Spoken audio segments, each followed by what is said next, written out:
Good day, and thank you so much for joining me here again and spending a little bit of time with me.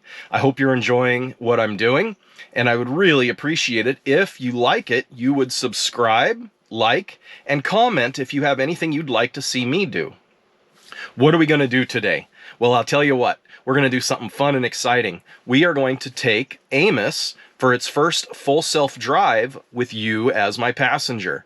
I like to take the car on a certain route, and that route is a standard route that I use, and it's to a place called Harold's Market out on Highway 20. And it is a good route for comparing the versions of full self-driving as they release new beta updates.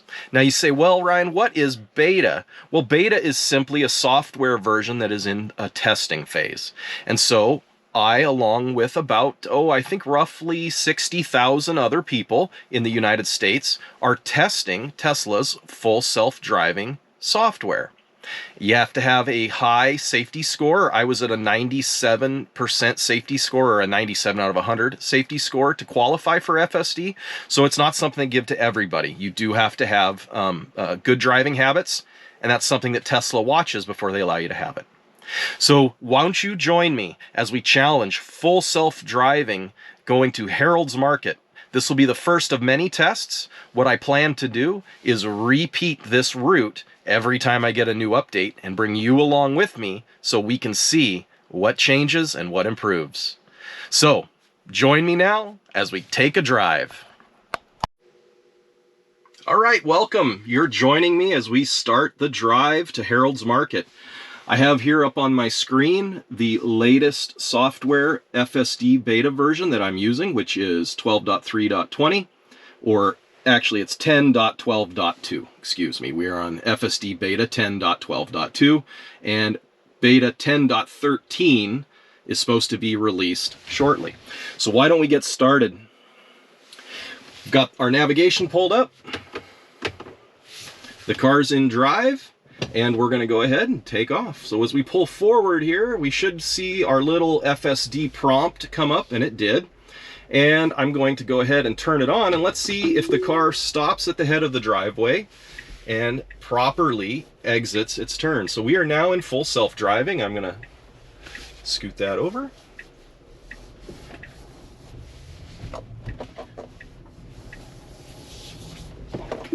And we failed already. So let's go ahead and get set back up. And that's okay. That is perfectly okay. So we're just going to start rolling again. Our prompt that allows us to put it back in is there. So we're going to go ahead and we're going to put it in. We're going to lower our speed because we're in a residential area. And my philosophy with these full self-driving tests that I'm doing is that I want to bring you along for the whole thing. So that means this is going to be a single cut.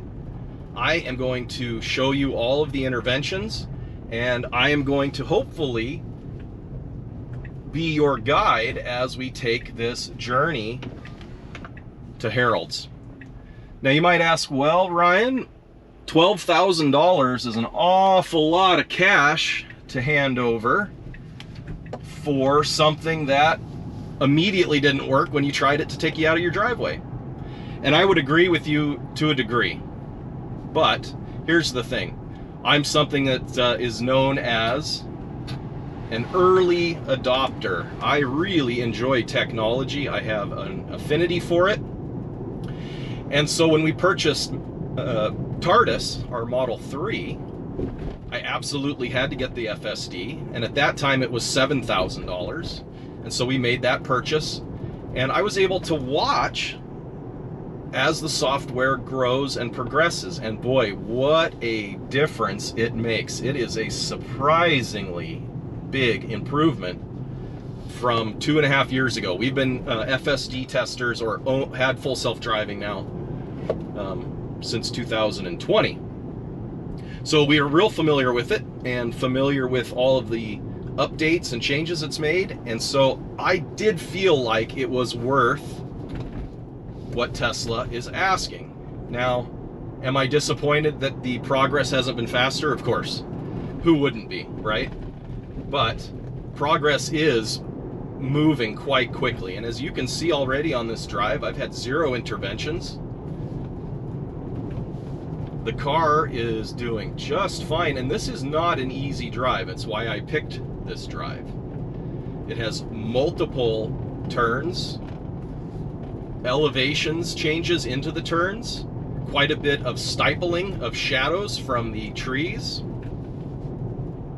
There is a corner case left turn you have to make up here, where the car basically has to make a dog leg and it gets confused, and then it immediately has to go to a stop sign with traffic coming from the rear of the car before it merges onto its lanes. Now we can see it's making its proper speed adjustments based on the settings I have in autopilot or full self-driving. I have it set for a percent over the posted speed limit.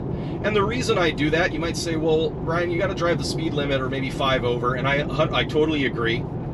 However, if you use the Waze app, W-A-Z-E, which is a really awesome app, no promotion, but just a great app, it will actually show you your true GPS indicated speed.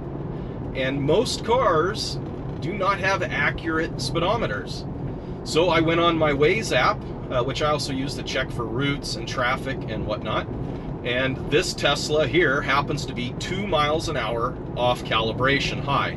What does that mean? Well, it means that when I'm going 46 miles an hour, indicated on the screen, I'm actually doing 44. So yes, I am following the rules of the road. I'm also keeping my hands on the steering wheel at all times. You'll notice I'm not getting a lot of prompts on the screen to say pay attention. And that's because I've got my hand resting on the wheel. There's one right there. Tesla uses a torque sensing method for their driver attentiveness, as well as an in-cabin camera. They have a camera that watches the driver as well. This corner is always a little strange. The car creeps up slow. Here we got somebody coming from our left. We're watching. And I gotta be honest, the creeping is a little creepy because when the car's creeping out into traffic and there's traffic coming and it keeps creeping and creeping, you're never quite sure what it's going to do. But that's why we pay attention and we keep our hands on the wheel. So as I was saying, Teslas use a torque sensing method for driver attentiveness. And what does that mean? It means that occasionally when the car wants to make sure you're paying attention, it prompts you on the screen. And then essentially I just sit here and you have to put a little bit of pressure into the steering wheel, a little bit of torque sensing. The sensitivity of the torque switch in the steering wheel is improved over the years with software upgrades where you don't have to put very much input in to satisfy the system. Earlier versions of the software required a little more torque, and if you weren't careful, you could accidentally pop the car out of full self-driving or autopilot. All right, we're approaching up here this funny turn. It is a dog leg to the left with a yield, and the car always has a hard time. So we're gonna see how it behaves. I've got some people behind me, so if I take over, again, interventions are gonna be subjective based on what I think I need to do. And, oh, it did it. It did it, folks, it did it. Woo! All right, now you notice we're coming a little hot on this stop sign. Yep, and we're slamming on our brakes. So that's a little bit not so nice. Now this is a tough spot because the car has traffic coming at it from behind, but also from that direction. So again, we're watching, paying attention. I thought that was safe. I was watching what that other vehicle was doing the whole time. So full self-driving, again, lots of skepticism in regards to, will they ever make it work? How well will it work? Well, again, I tell you folks, I have faith that the awesome software developers on the AI team at Tesla are gonna beat this thing. Now, I don't believe we'll have level 5 autonomy by the end of this year. Level 5 autonomy means absolutely no steering wheel, no pedals. The car takes you wherever you want it to, with no driver input. We won't be there yet, but I think by the end of this year, Tesla is going to be shocking the industry with a full self-driving program that, while not perfect, handles about 90% of the cases. And on top of that, it's not so much the convenience and ease of this program and how it allows us to get around, but it's the safety. These vehicles, as the years go on, will provide a level of safety for humanity that we have never known. Can you imagine? No more car accidents, no more fatalities, no more drunk driving, no more tragedies, or at least very, very few. What a great future, right? And I am just so excited for it. And it's why I was willing to pony up the money. I paid the money. Number one, I felt it was much easier to finance it and the initial purchase, especially with the way interest rates were not too long ago. Because what happens if all of a sudden they do beat it? They beat all the skeptics, and these cars have a level of autonomy we've never seen. Well, I didn't want to miss out on that. And then how much will they charge? Could I afford it? Would a bank loan me the money if I wanted to buy it in the future? All of these things ran through my head, and so that's why I made the investment. And again, to be very, very honest, folks, I like my toys. And this is a great big robotic toy, and I love it, and I'm sharing it with you. Driving through a beautiful area here around Campbell Lake. Campbell Lake's an awesome area. Off to our left here. I know you folks can't see it. You're too busy watching the road and the FSD drive that I've got you on, but it is a wonderful spot. We have a couple homes here on the lake that have their own hangars for seaplanes, or water planes, I guess you could say, and power boats and all that good stuff. Okay, we are approaching our next semi-difficult turn. So far this has been a zero intervention drive, besides the little oopsie we had coming out of my driveway. This right-hand turn, folks, always makes me a little nervous, because again, the car likes to creep, and I don't mind that. I understand the need for it, visibility, but it is sure creepy, because this is a 55-mile-an-hour freeway, and we're making an unprotected right-hand turn onto it, and the car likes to creep. So we're way far back right now. The car's creeping up, and it's creeping up, and I'm giving it a little gas to goose it, and there we go. So if you want to consider that an intervention, folks, I would not fault you, but that was me giving it a little bit of gas. I had to give it a little goose to get it to go around and start that turn. So here we are, coming into these last few corners. Oop, that guy cut the lane a little bit. That's always a little freaky. And hopefully you're seeing, again, not a terribly long drive, but one that covers quite a few checks. We have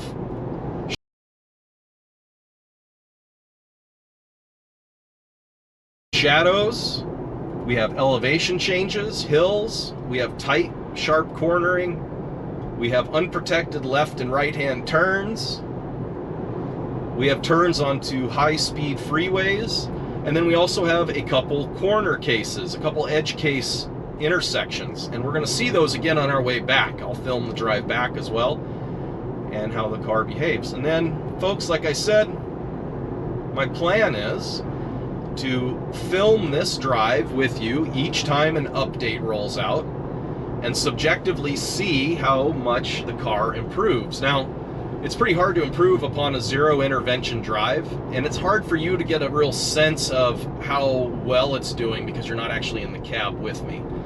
But that's why I'm here to help narrate, and I can tell you it is a good drive, but it is not perfect. The car still feels a little bit hesitant. And so, so we just lost our video feed. That's okay. We are here at our destination anyway. So folks,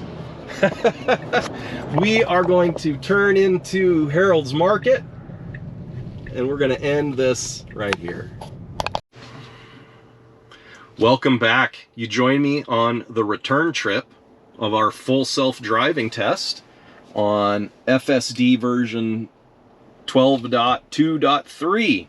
So we are going to return home. One of the beautiful features of a Tesla, and actually all EVs, and again, I own a Tesla, and I'll talk a little bit on the drive home about why we decided on a Tesla against another brand. But I will tell you, I'm a huge fan of all the EVs. I think every single one of them have their pros and obviously their cons.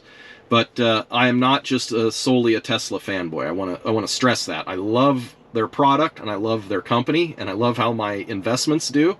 And again, not stock advice. But please don't feel like you need to only select a Tesla because that's what I'm showing you, because that's not the case. In fact, if I had my way, I would own multiples of these. But I digress.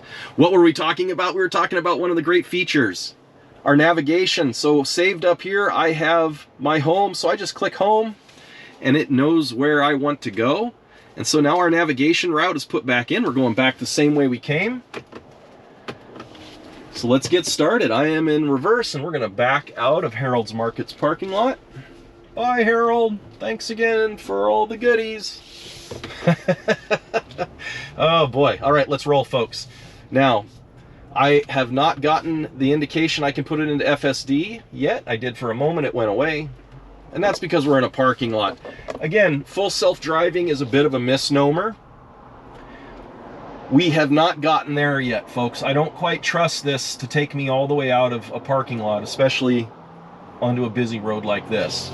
So, can the car get you from destination to destination? Well, yeah, you're seeing it can do it pretty effectively. Full self-drive engage. But once you get to your destination, well, guess what? It's not so hot at pulling in, finding a parking spot, and doing all of the rest of that, right? So there are areas to continue to progress and work on, but we're here to highlight what they have done so far, right? And so that's what I want to show you, because a lot of people are skeptical about what FSD is capable of. So notice here we're going into a wide sweeping turn. The car is maintaining a very good speed, no issues. And that was just wonderful. Now as we come up into a corner, we've got people braking hard. This is a terrible intersection that they need to fix, folks. Absolutely terrible intersection they need to fix. Sorry about the camera angle. There we go, a little more straight. But overall, I think the car did well. It braked a little hard there. But you know, that is to be expected. It is still learning, and this is beta, right? That's why we're always paying attention. We've always got our hands on the wheel. All right, here we come to our left-hand turn. This turn is a little bit freaky, I'm not gonna lie. The car is going to execute. I wish it put its blinker on a little earlier. No blinker, now the blinker. You see, I think we should have a blinker sooner. Okay, we're creeping up. We've got fast moving traffic and the car is wanting to turn, so I took it out, folks. Again, subjective, but when the car is making that left as oncoming traffic is coming, I'm gonna take over. That's just how it is. All right, we're gonna re-engage and we're back in and on. Let me let me straighten you out a little bit. There we go. I am working on my equipment setup, folks. I have some suction cup mounts coming, and I think those might be better. Right now I am using a selfie stick and a Irwin clamp. But you know, it's working, right? It's working. So I was going to talk to you about why we chose Tesla over some of the other manufacturers. Well, honestly, we bought our car, call it a midlife crisis if you like, but I bought it on my birthday, my 40th birthday. We were driving back from visiting my mom and dad, and I had been studying and researching Tesla and electric vehicles for, about 8 months. I'd followed Tesla from the beginning, but I really started to dig into them about 8 months previous. And I looked at my wife and I said, Nicole, I think we should get into an EV. I want to get into an EV. I think the community looks amazing. I think it is the next thing, next revolution.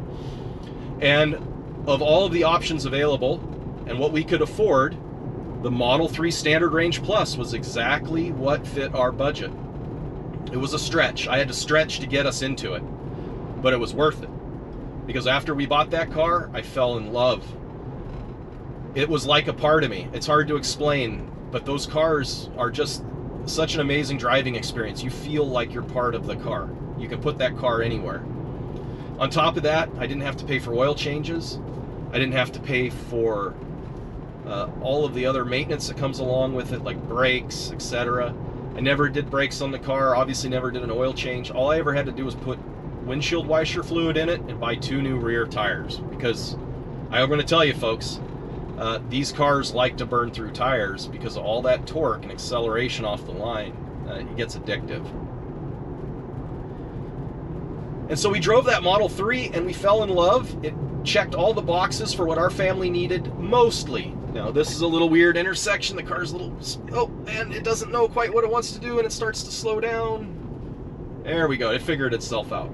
Sometimes it has a little crisis, but it comes to its senses. But it wasn't the perfect solution, right? It wasn't quite enough room. It wasn't quite enough range.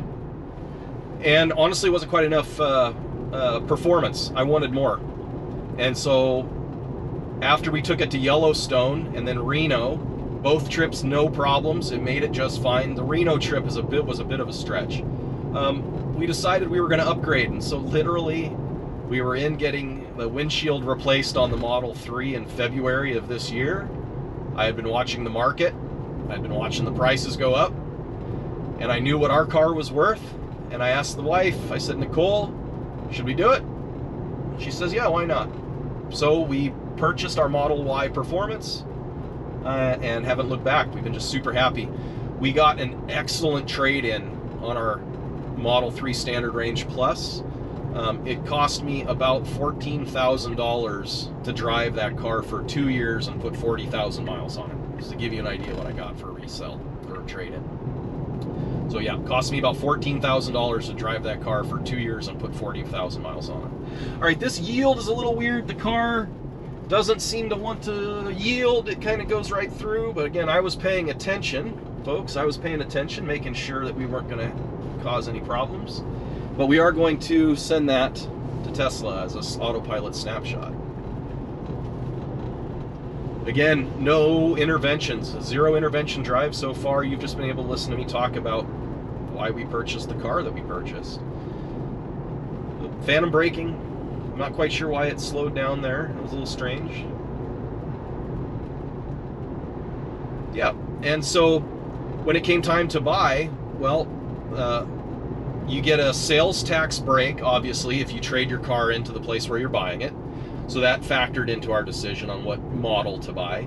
And frankly, we love to road trip. In fact, electric cars, for me, brought road tripping back to being something I look forward to and I enjoy. It went from, I liked driving, but I always kind of thought of it as a chore. Oh, here comes a i3. Cool, BMW, very cool. All right, we're gonna make this left-hand turn, folks. Again, blinker is a little late. I always feel like the blinker's a little late, but overall, pretty.